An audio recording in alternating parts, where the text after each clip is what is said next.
Shalom keluarga damai yang terkasih di dalam Tuhan. Puji Tuhan kita sudah memasuki tahun 2023. Paling tidak ini hari yang ketujuh. Kita memasuki tahun yang baru ini. Dan biarlah kita boleh disiapkan melalui renungan Samas.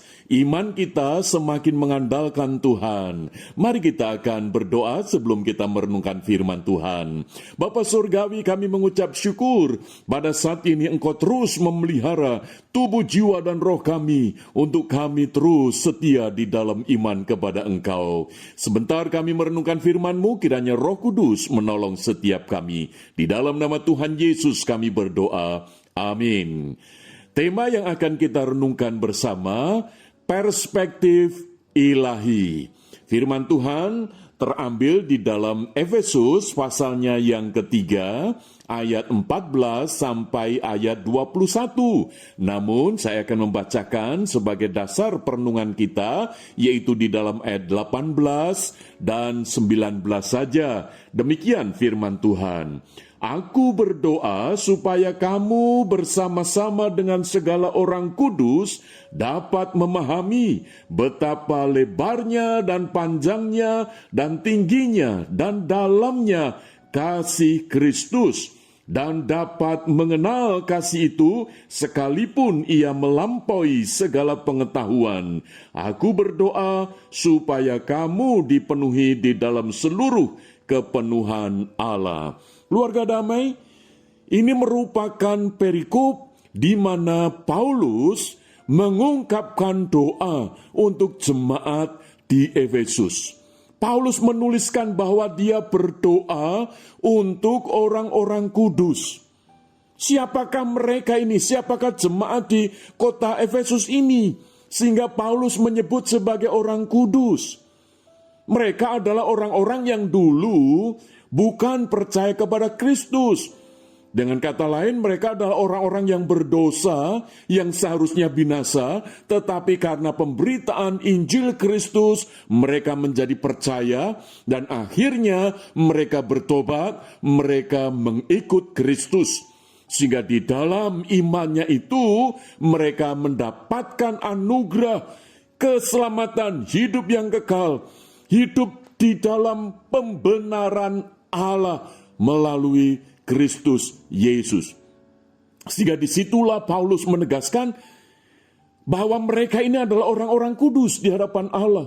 Bukan karena perbuatan baik mereka, bukan karena mereka menuruti hukum-hukum agama, tetapi karena mereka beriman sepenuh kepada Kristus. Sehingga dengan iman itu Allah menganugerahkan hidup sebagai orang-orang yang dikuduskan. Dan ini memberikan satu gambaran bahwa ketika Rasul Paulus menjadi pengikut Kristus, maka Rasul Paulus memiliki perspektif ilahi di dalam dia memandang orang-orang lain yang percaya kepada Kristus.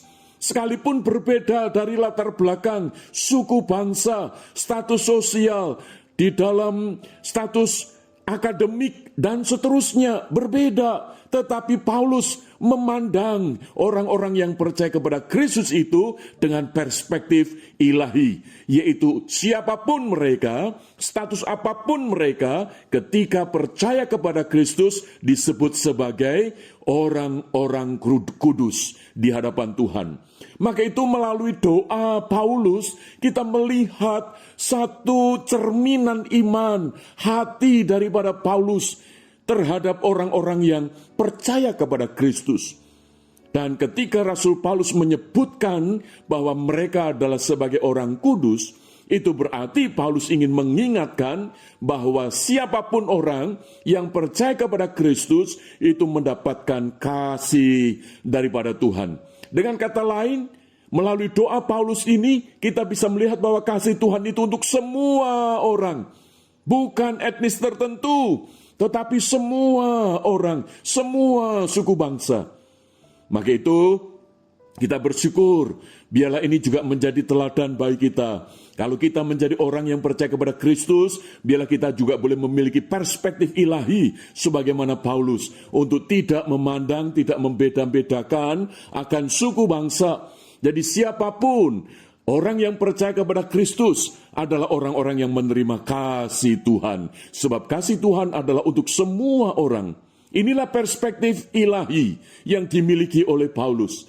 Yang berikutnya kita bisa melihat bahwa ketika Paulus berdoa dengan menyebutkan mereka sebagai orang kudus, itu untuk menegaskan bahwa kasih Tuhan itu juga memberikan satu proses perubahan yang terus-menerus, yaitu hidup yang semakin disempurnakan. Maka itu Paulus berdoa supaya jemaat ini, orang-orang yang telah dikuduskan di dalam Kristus, itu mengenal, memahami betapa lebarnya dan panjangnya dan tingginya dan dalamnya kasih Kristus. Dan melalui pengenalan dan pemahaman akan kasih Kristus ini, Paulus rindu supaya mereka ini hidupnya semakin dipenuhi di dalam kasih Kristus. Sehingga di dalam kehidupan jemaat di Efesus, Paulus menghendaki supaya mereka pun juga boleh memiliki perspektif ilahi.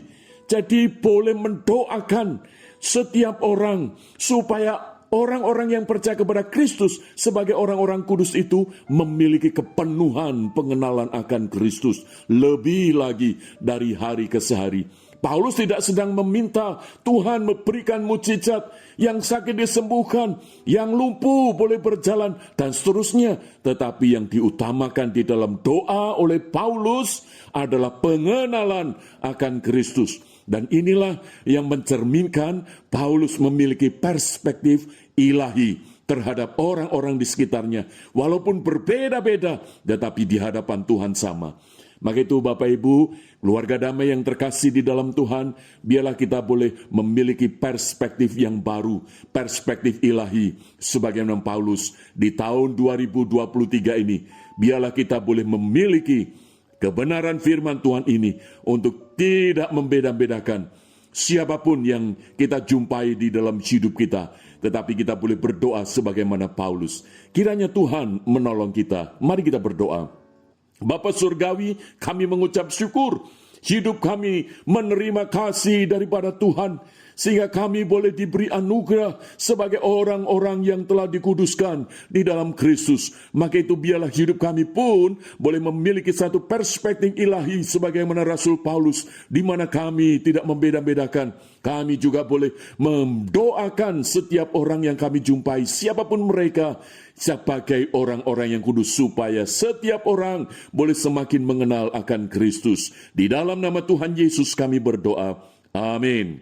Keluarga damai, kiranya Tuhan Yesus memberkati kita sekalian. Amin.